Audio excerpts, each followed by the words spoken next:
Assalamualaikum warahmatullahi wabarakatuh. Innal hamdalillah nahmaduhu wa nasta'inuhu wa nastaghfiruh wa na'udzu billahi min shururi anfusina wa min sayyiati a'malina. Man yahdihillahu fala mudilla lahu ومن يضلل فلا هادي له. أشهد أن لا إله إلا الله وحده لا شريك له وأشهد أن محمدا عبده ورسوله وبعد. Terakhir tentang bolehnya mencaci, bolehnya memaki ketika dalam rangka membalas. Jadi salah satu karunia Allah kepada orang yang dizalimi, Allah Maha Tahu, dicaci, dimaki padahal tidak salah apa-apa, tentu sakit hatinya. Maka Allah membolehkan kita membalas dan tidak berdosa selagi malam ya'taddal madlum, selagi tidak melampaui batas. Jadi tidak boleh kita mencela lawan kita lebih dari celaan dia.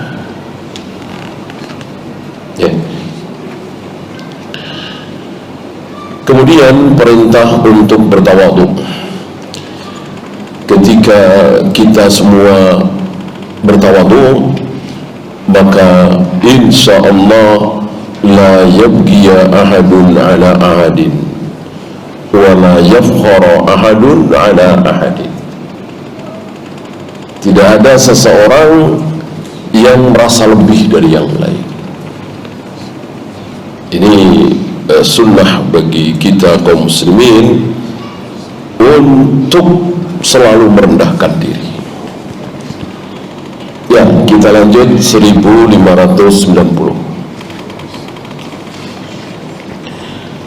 Wa an Abi Hurairah radhiyallahu anhu anna Rasulullah sallallahu alaihi wasallam qala: "Idza qala ar-rajul," apabila seseorang mengatakan, halakan nas, binasa manusia ini, celaka manusia ini, merusak semua, hancur semua, maka fahuwa ahlakuhum, justru dia yang paling hancur, justru dia yang paling rusak. Kalau ucapan ini dengan maksud sombong, ya. Jadi dia merasa dalam hati, hanya aku yang suci, hanya aku yang soleh, hanya aku yang taat, semuanya maksiat, semua ini jelek semua. Kalau seperti itu, ucapan seperti itu, maka orang ini terancam. Walaupun barangkali iya ya, pada zina, pada minum khamr, pada judi, dia doang yang sholat. Dan lalu dia merasa paling suci, paling hebat, paling soleh, lalu mengucapkan kalimat seperti itu, halakan nas, celaka manusia, rusak semua ini manusia.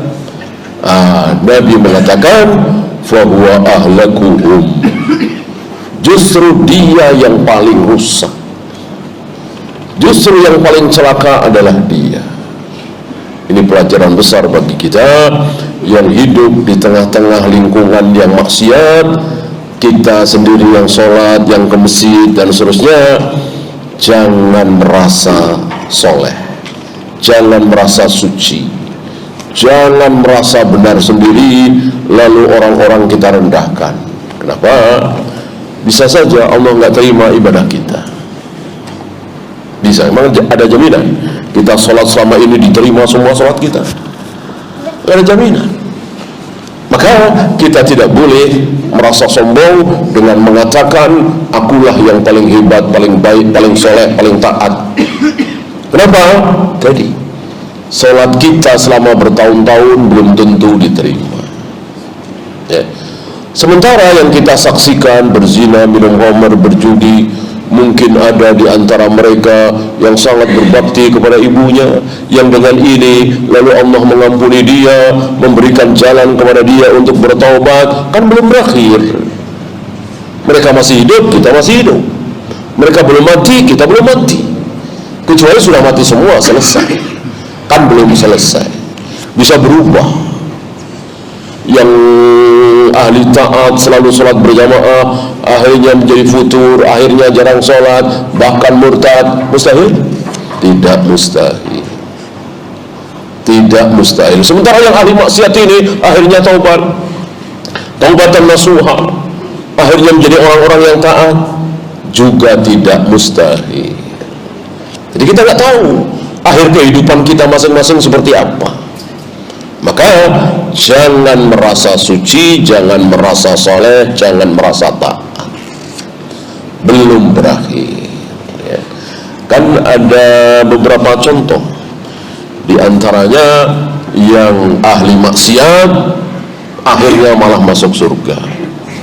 Yang ahli taat akhirnya masuk neraka. Gara-gara apa? Gara-gara sumpah.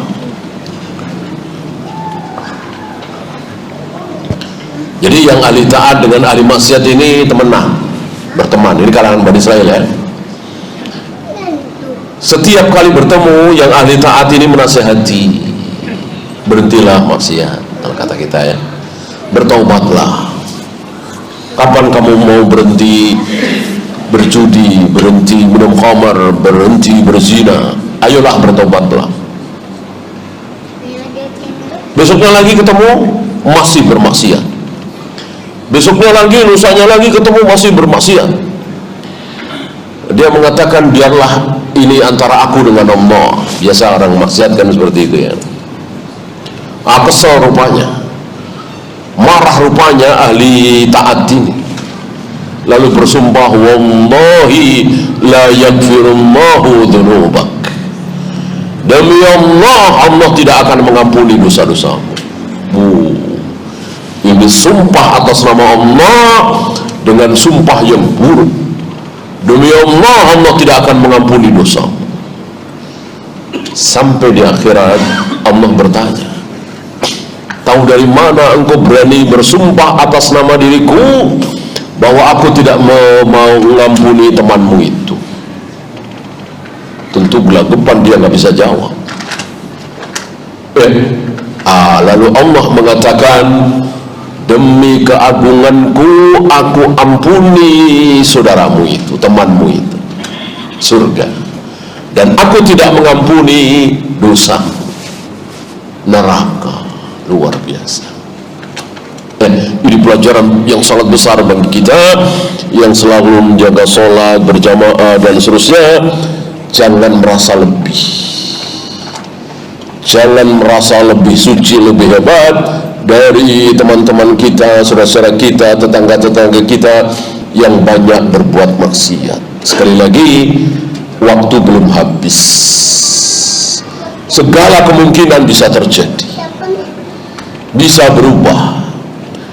Yang sunnah berubah menjadi bid'ah bisa, yang bid'ah berubah menjadi sunnah bisa, yang ahli maksiat menjadi taat, taat menjadi ahli maksiat bisa. Segala kemungkinan masih bisa terjadi. Maka jangan memastikan. Ya, rawahu Muslim, hadis ini sahih, riwayat Imam Muslim. Ada bacaan lain, fahuwa ahlakahum. Tadi kan fahuwa ahlakuhum ya. Ahlaku berarti isim tafdil, lebih atau paling. Dia yang paling celaka, yang paling binasa. Ada juga dikatakan di sini waruya binasbiha. Ada juga yang membaca nasab, fahuwa ahlakahum. Berarti bukan isim tafdil tapi Ahlaka yuhliku berarti fi'il madi, berarti membinasakan, dan dia membinasakan mereka. Tentu siapa dianya? Si fulan ini, ya, artinya tidak seperti tadi, ya. Oleh karena itu dikatakan bahwa yang rajih yang pertama tadi, fahuwa ahlakuhum, ya.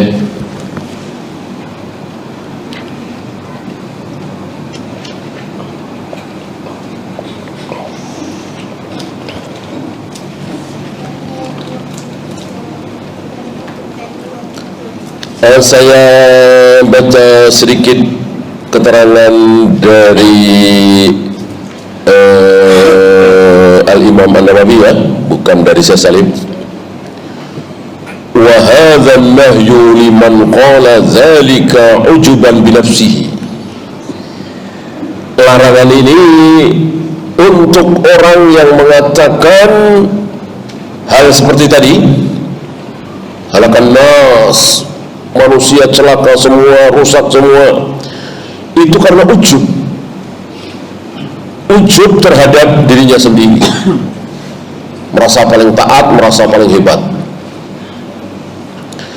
Wa tasaghuran linnas, dia merendahkan orang lain direndahkan, karena di mata dia orang-orang lain itu rendah, ahli maksiat, jauh dari ketaatan.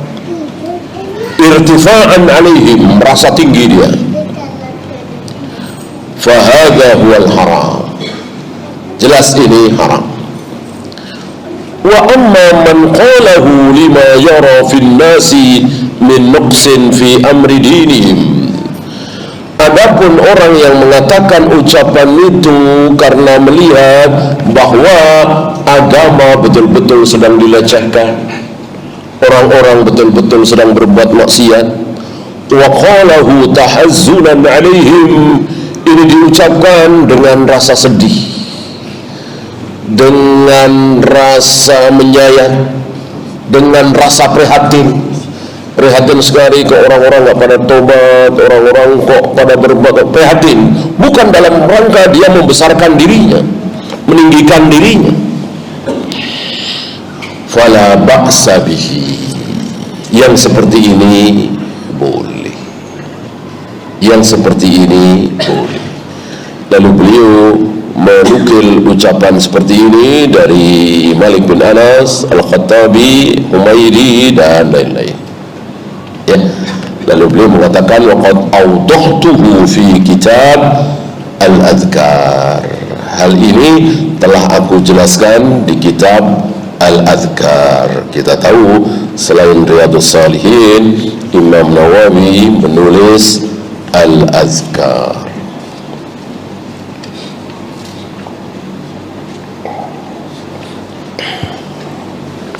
Dan masih banyak lagi tentunya tulisan beliau. Ini yang kecil-kecil, yang tipis-tipis. Yang besar seperti Syarah Sahih Muslim, bahkan Syarah Sahih Bukhari, tapi belum sampai selesai.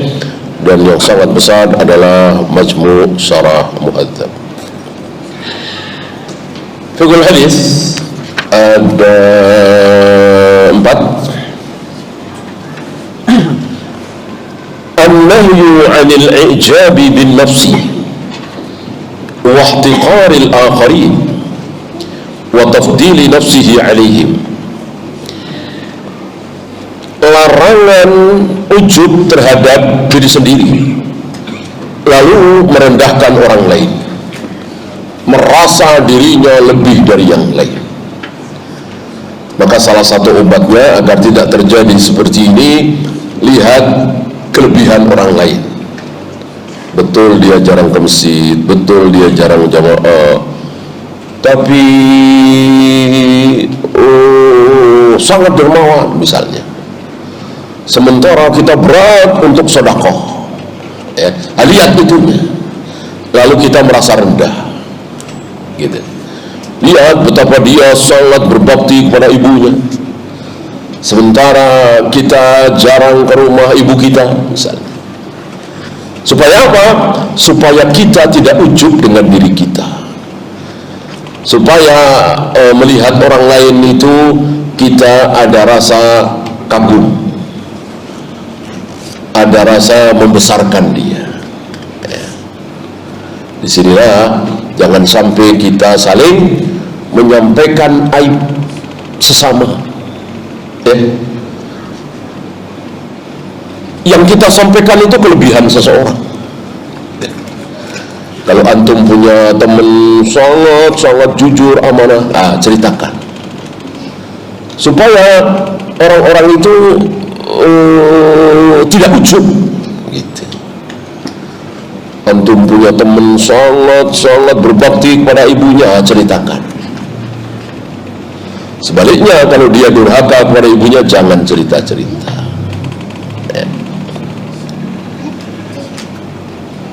Li'annahu la yadri manazilan nasi 'inda rabbih. Karena siapapun dia tidak tahu bagaimana kedudukan seseorang di sisi Allah, nggak tahu. Tidak tahu. Antum tidak tahu bagaimana kedudukan antum di sisi Allah. Saya pun tidak tahu bagaimana kedudukan saya di sisi Allah. Nggak ada yang tahu. Sudah lewat zaman di mana manusia ketahuan derajatnya di sisi Allah. Sudah selesai. Yaitu zaman wahyu. Zaman wahyu ketahuan.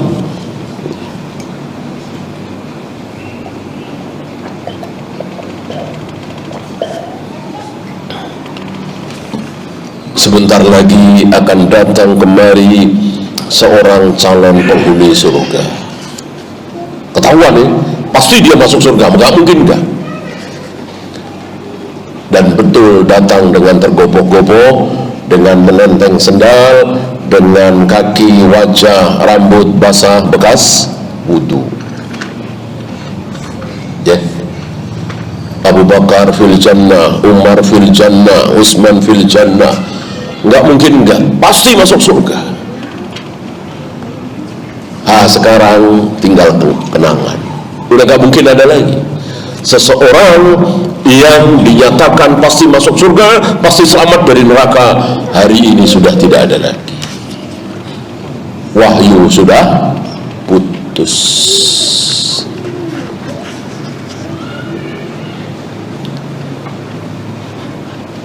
Man fa'ala zalika fahuwa aswa'u minhum bima yulhikuhu minal ithmi fi aibihim wal waqi'ati bihim. Barang siapa yang melakukan itu, ujub, merasa hebat dari yang lain, justru dia yang lebih buruk. Disimpulkan apa dari sini? Dosa hati, keburukan hati lebih buruk dari zina, khamr, judi, bahkan tidak sholat dan seterusnya. Keburukan hati. Sebaliknya, kebaikan hati, amal hati ini luar biasa. Oleh karena itu, para nabi, para rasul, para sahabat tidak hanya memperbaiki tangan, kaki, mata, tapi apa yang ada di hati, keyakinan, tawadu, qanaah, yakin, luar biasa amal hati. Dan amal ada dua, amal hati dan amal jawarih. Yang kita perbagus jangan hanya amal jawarih, amal hati pun kita perbaiki, bahkan itu lebih besar.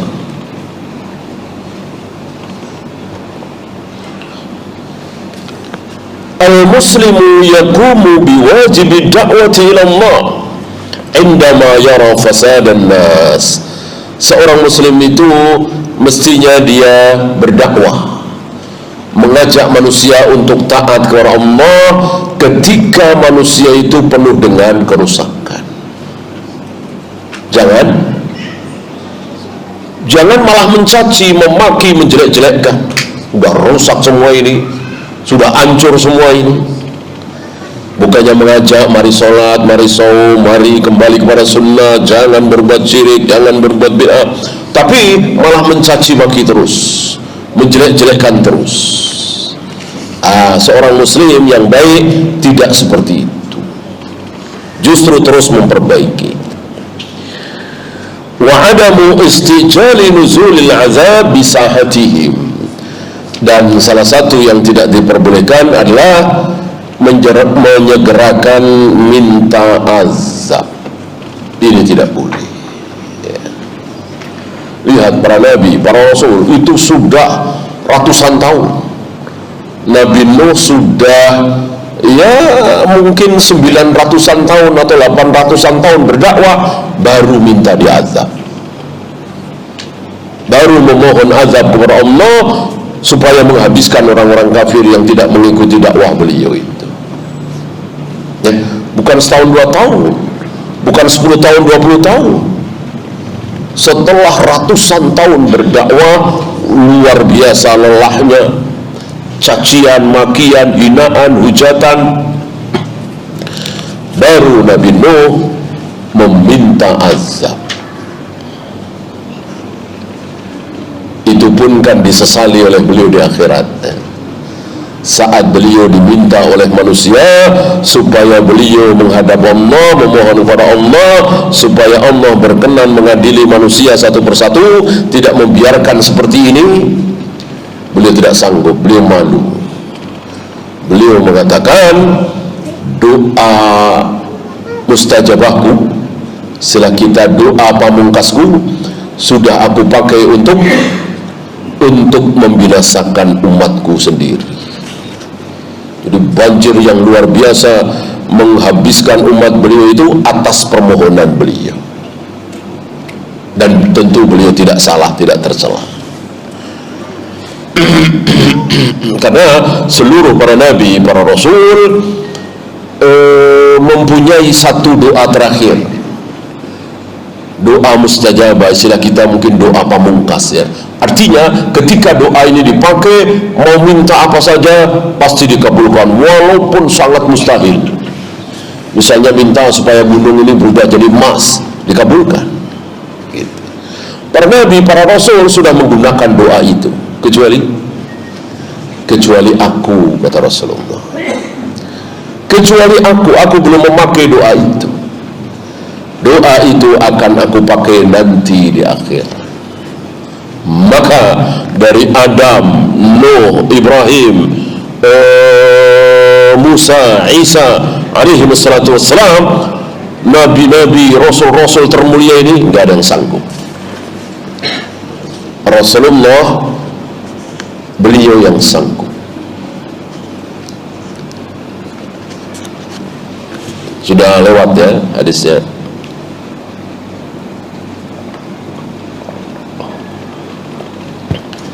Yang terakhir, dzikru uyubin nasi sababun fi isya'atil fahishati allati ta'ti bil halaki wad dima. Menyebarkan aib manusia disebutkan, disebar-sebar. Ini sababun fi isya'atil fahisyah, ini bisa menyebabkan tersebarnya fahisyah, yang dengan demikian akhirnya akan binasa dan terjadi pertumpahan darah. Hari ini kita saksikan saling caci, saling maki, saling hujat, saling benci. Gara-gara apa? Aib diumbar-umbar. Mestinya aib ditutup, ini diumbar, bahkan dipertontonkan. Jadilah seperti apa yang kita saksikan. Gak adalah rasa saling cinta, tidak ada saling mendoakan, saling memuji. Yang ada saling caci, saling maki, saling hujat. Yang ini mungkin tahun 2000, tahun 90-an, tahun 80-an tidak kita saksikan. Hari ini sedang kita saksikan. Di televisi, di internet, saling caci, saling maki, saling tuding. ini keadaan yang buruk. Gara-gara apa? Ada aib ketahuan. Coba kalau gak ada yang tahu, kenapa mesti diumbar-umbar?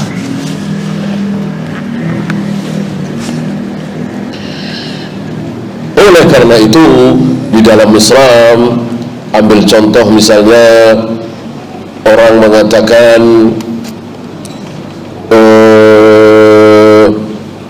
saya dizinai oleh fulan, seorang wanita mengatakan seperti itu, saya dizinai oleh fulan, apakah hakim harus percaya? Apa jangan percaya? Jawabnya jangan. Kaidah ini sepertinya tidak difahami oleh mayoritas kaum muslimin. Jadi ketika ada seorang wanita saya mengatakan saya dizinai oleh si fulan, langsung hancur si fulan ini. Dalam kaidah nggak boleh. Bahkan dia dihukum, berarti menuduh kan? Menuduh tanpa 4 orang saksi. Berapa hukumannya? Cambuk 80 kali. Kisah Abu Bakar, masih ingat kan? Insya Allah Umar, waktu itu khalifahnya kan Umar. Rasul sudah wafat, Abu Bakar sudah wafat. Umar tidak meragukan sedikit pun kejujuran Abu Bakar. Tapi Umar taat kepada Al-Quran dan Sunnah.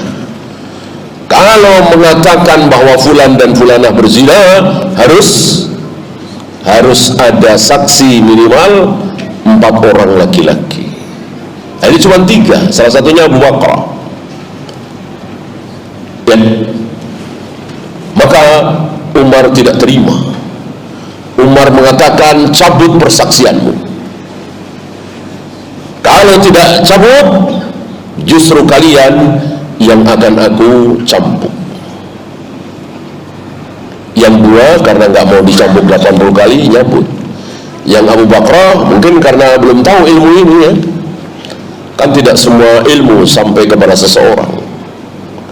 Kalau sampai kepada Nabi, semua ilmu dalam Islam ini sampai kepada Nabi Sallallahu Alaihi Wasallam. Adapun Abu Bakar enggak, Umar enggak. Pasti ada 1, 2, 3, 4 ilmu yang belum sampai ke Abu Bakar, belum sampai ke Umar, belum sampai ke Abu Bakar. Maka Abu Bakar tidak mau mencabut persaksian itu. Maka dengan terpaksa Umar mencambuk Abu Bakar 80 kali. Padahal insya Allah Umar tidak meragukan kejujuran Abu Bakar. Tapi Umar taat kepada Al-Quran dan Sunnah. Bahwa orang yang mengatakan fulan dan fulanah berzina tidak membawa minimal 4 saksi laki-laki, justru dia harus dicambuk 80 kali. Ya, kita lanjut bab 280.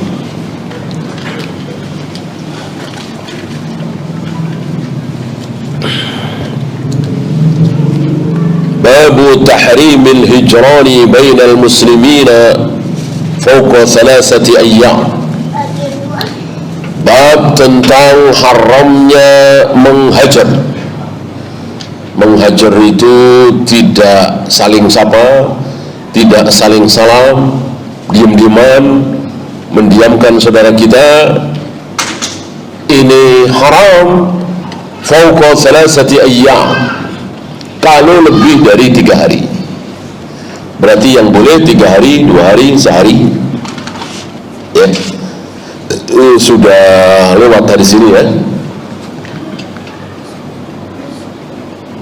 Karena Allah Maha tahu bahwa kita ini manusia, masih punya hawa nafsu, ada marah, ada keki, ada kesel.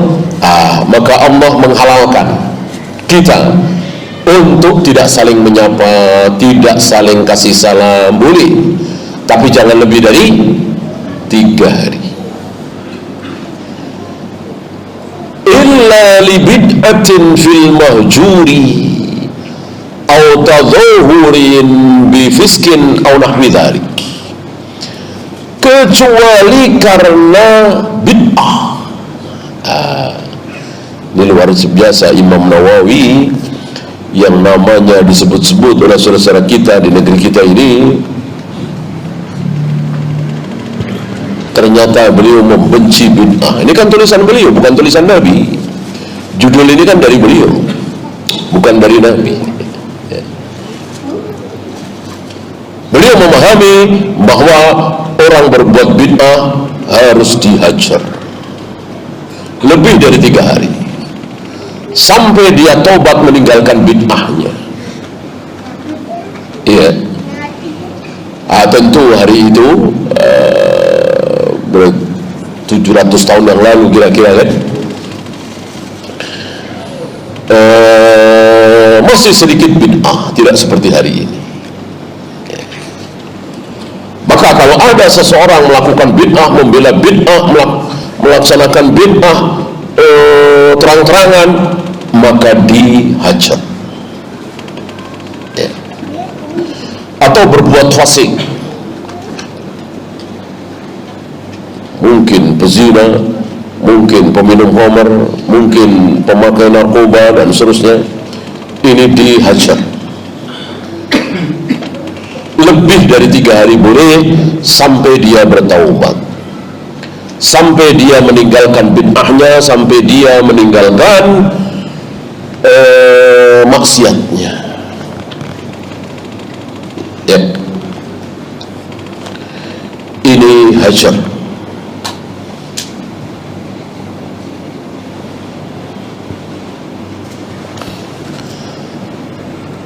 Beliau menjelaskan di sini bahwa keadaan terbaik kaum muslimin adalah saling mencintai, saling memberi, saling membantu, seperti satu tubuh. Satu tubuh, lihat saja ya kan, yang sini sakit, yang tangan megang, garuk-garuk, mata menangis, mulut bilang aduh, dan seterusnya. Betul-betul saling membantu, senasib, satu tubuh. Begitulah kaum muslimin mestinya seperti itu. Tapi ada keadaan di mana satu tubuh itu tidak saling membantu. Ya, misalnya kalau kondisi normal, tangan kiri gatal, tangan kanan garuk, kondisi normal. Ini kondisi tidak normal ya. Kata dokter, kalau digaruk ini bahaya, hati-hati. Kalau digaruk justru akan tambah melebar, menular. Maka dalam keadaan seperti ini, justru tangan sebelahnya mendiamkan. Bahkan yang gatal itu diikat, bahkan dikucurin misalnya betadin yang bikin perih. Ini supaya apa? Supaya tubuh itu membaik. Gitu. Harus ada cara seperti itu, seolah mendiamkan, bahkan menyakiti. Demi apa? Demi supaya tubuh itu membaik. Begitulah perumpamaan beliau. Kadang kita harus diamkan saudara kita nggak kasih salam, kita nggak nyapa, kita disapa, kita diberi salam, kita pura-pura nggak dengar, kita nggak balas. Supaya apa? Supaya dia tobat dari bid'ah itu, supaya dia berhenti dari kesesatan itu, sebagaimana yang dilakukan oleh Rasul dan para sahabat terhadap siapa? 50 hari 50 malam Ka'ab bin Malik. Ka'ab bin Malik melakukan kesalahan besar, yaitu sengaja tidak ikut perang Tabuk. Maka dihajar oleh Rasul dan para sahabat selama 50 hari. Selama 50 hari itu seolah menjadi bertahun-tahun, sempit sekali. Sedih sekali Ka'ab bin Malik. Berikut Murarah dan Hilal, ada 3 sahabat di sini. Begitulah kira-kira. Jadi mendiamkan, tidak memberikan salam tidak dijawab, demi kebaikan, supaya muncul kebaikan, supaya bertaubat, supaya memperbaiki diri.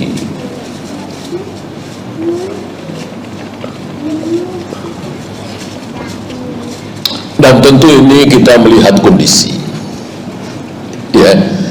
Rasul dan para sahabat mendiamkan Ka'ab bin Malik yang berbuat salah seperti itu. Tentu akhirnya muncul kebaikan, Ka'ab bin Malik bertaubat. Ini jangan kita praktekkan hari ini semau kita, ya. Kita punya tetangga berbuat salah, kita diamkan, kita hajar, tentu tidak pas, ya. Menghajar dilakukan oleh orang tua terhadap anak, atasan terhadap bawahan, suami terhadap istri, orang besar terhadap orang kecil. Makanya wa huwa nau'ani, hajar ini ada 2, ya, ada 2 macam. Yang pertama hajrun zajirun, ini yang sedang kita bahas tadi. Menghajar, menyempitkan, mendiamkan, tidak memberikan salam, tidak menyapa, dan seterusnya. Kal hakimi 'ala ar-ra'iyati wal walidi 'ala al-waladi waz zawji 'ala az-zawjati.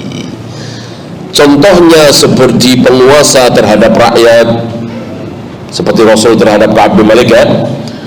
Orang tua terhadap anak, suami terhadap istri, atasan terhadap bawahan, gitu. Supaya apa? Supaya rakyatnya taubat, si bawahannya ini taubat, anaknya ini taubat. Anak kita sudah SMP tapi masih belum mau pakai jilbab, disuruh nggak mau, sudah. Mulai sekarang kalau masih nggak mau pakai jilbab, nggak ada uang saku, nggak ada ini, kan udah diem, ya. Pulang sekolah didemin, kasih salam nggak dijawab, dan seterusnya. Supaya dia merasa sempit, lalu mau pakai jilbab. Ya diawali dengan hal-hal seperti itu, nggak masalah. Untuk menghindari kemaksiatan, awalnya kepaksa, takut polisi, takut petugas, enggak masalah, ya. Ini yang pertama. Yang kedua, hajrun wiqaiyun, menghajar tapi dalam rangka supaya melindungi, gitu. Yusdaru mimman yukhafu ala nafsihi mukhalatatu ahli al-bid'ah wal ma'asi wal iftitani bihim. Jadi karena ahli bid'ah ini kuat, ahli maksiat ini kuat, ya seperti hari ini barangkali, ya. Yang kuat bukan ahli sunnah di negeri kita sekarang ini. Nggak bisa kita terapkan hajar seperti nomor 1. Hajarnya nomor 2 apa? Jangan dekat-dekat mereka, jangan dengerin omongan mereka, jangan dengerin ceramah mereka, jangan baca tulisan-tulisan mereka, dan seterusnya. Ya. Kita tidak bisa menerapkan kaidah yang awal karena kita dalam keadaan lemah. Justru hari ini ahlul bidah dalam keadaan yang kuat. Wallahu a'lam. Ya, silakan azan dulu. Sallallahu ala Muhammadin sallallahu alaihi wasallam wa akhiru da'wana alhamdulillahi rabbil alamin.